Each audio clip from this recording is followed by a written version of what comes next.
Hey guys, welcome back. So here we are heading up to the tower, and I ran into this Godskin guy, dude. Oh my gosh, this guy had a crazy roll. He'd just roll at me and kill me instantly every time.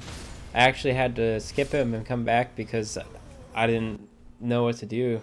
But here we are at the top. We just got a talisman, and it wasn't that impressive. For all that effort, I was like, man, I don't know if this was really worth it, especially since I'm not going to use it. But oh well. I came back. I ended up fighting this guy, took him out, got his clothes. I didn't really like him, so but we got him at least, so that's fun. Following this, I heard that there's a dragon over in Caelid, which doesn't move, and you want to use some weapon with a bleed on it, and you take him out. Um, just to FYI, if you have Black Flame or any type of Black Flame, it does a ton of damage. So bleed and Black Flame takes it out pretty quick. Following the dragon, I realized that there was a avatar sitting at the bottom of the tree, just right over the hill. I was like, all right, I'm gonna go fight him. Scale out of 10. I think he's about a 6 or a 7 out of 10 in annoyance, but we got him, and we actually got a talus or a mix for our flask that increases stamina recovery, which that's what I've been valuing, is stamina recovery. So that's pretty cool. My next step was to head up all the way north here, and I wanted to just keep progressing through the story. I ran into this magma worm Makar and fought him. I was pretty used to dodging the magma worm guys, so what ended up happening is I got him the first try, no big deal, and I got this magma worm scale sword, and this is the sword that I've started to use now. It's pretty nice. Continuing the path I was on, though, I ran into the ancient dragon land. So yeah, sure, and yeah, it didn't go too well for me. Didn't really go too well. I think he disappears after half health, but I fought him a few times. I never got him to half, so it was kind of a disaster for me. But I actually ran off, and I did some leveling in some of the places that I've heard of, and then I came back and I fought him, got him to half health, and we pushed onward. While running up the capital, I ran into these two tree sentinels, and yeah, I couldn't do it, even with summons and runes and whatever I had. I just couldn't take them out. It was, I don't know, my mind is incapable, so I just ended up running past them. Even after running past them, I still managed to run into another tree sentinel. This one was the boss, the big one, the draconic tree sentinel, and I struggled. I fought this guy so many times, but I just could not bring myself to beat him. And it's at this point I decided I have an issue.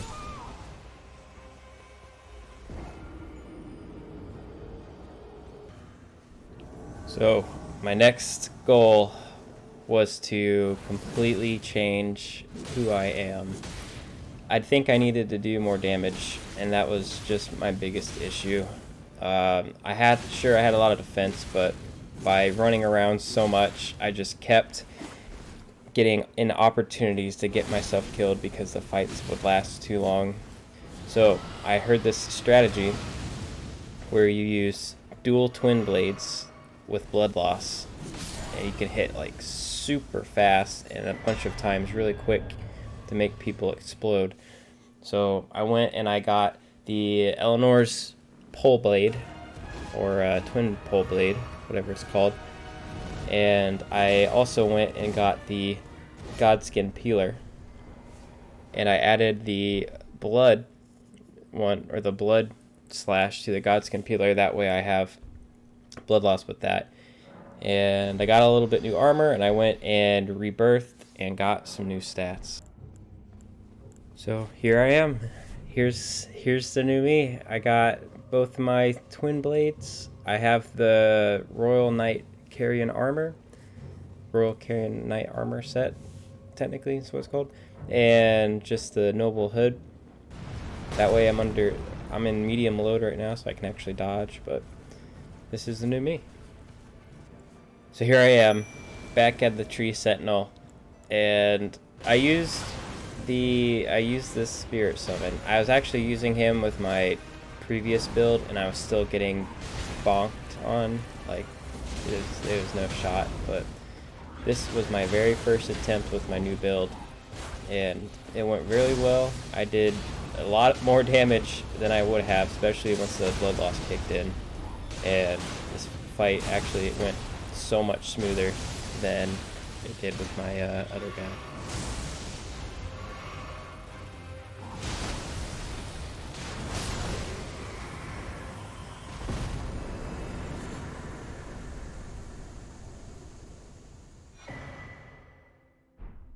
So here we are, entering the capital.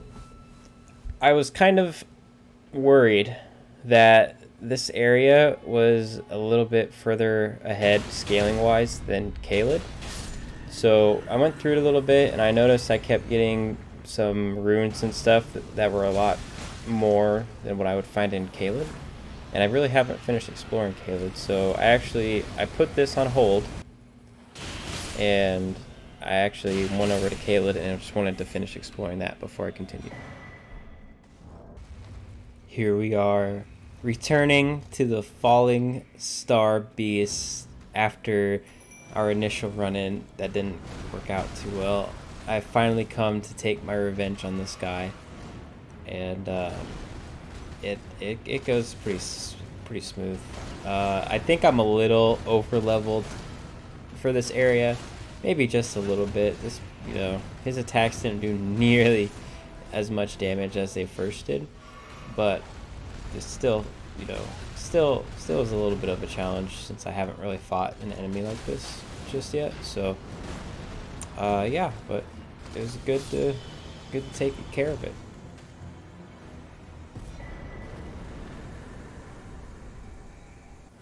If you come to the city that was right outside that dungeon place with the Falling Star Beast, you will find that there's 3 of these light posts that you need to light to get through these bright blue barricades to continue through this area.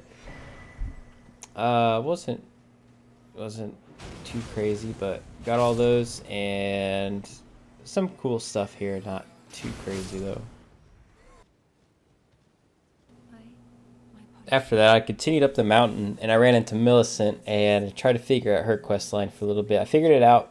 See, she's standing. She normally is just sitting there dying, but we helped her. We got this little heirloom talisman deal, and yeah, so next thing. I continued towards the capital, and now I'm running into Godfrey, the first Elden Lord. Yeah, it wasn't too bad. My weapons kind of shredded him, especially with the bleeds, so no big deal here. But it's nice getting a new talisman. I kind of just ran through the city. I don't know, there wasn't anything too. I wasn't about to explore the whole city. I didn't have the patience, so here we are. And you all probably know what's after Godfrey. We have Morgott, and I got wrecked. I got wrecked the first time. I only took 2 times to fight this guy. First time, I just wasn't getting a read on him. I just kept getting hit, and he wrecked me. So anyway, I came back second time, and it worked a lot better. I was able to get more of a read. I realized I did a little bit of damage to him once I got the bleeds off, but finally got him. But that is it for this video. Thanks for watching, and I'll try and get the next one out pretty soon. Thank you.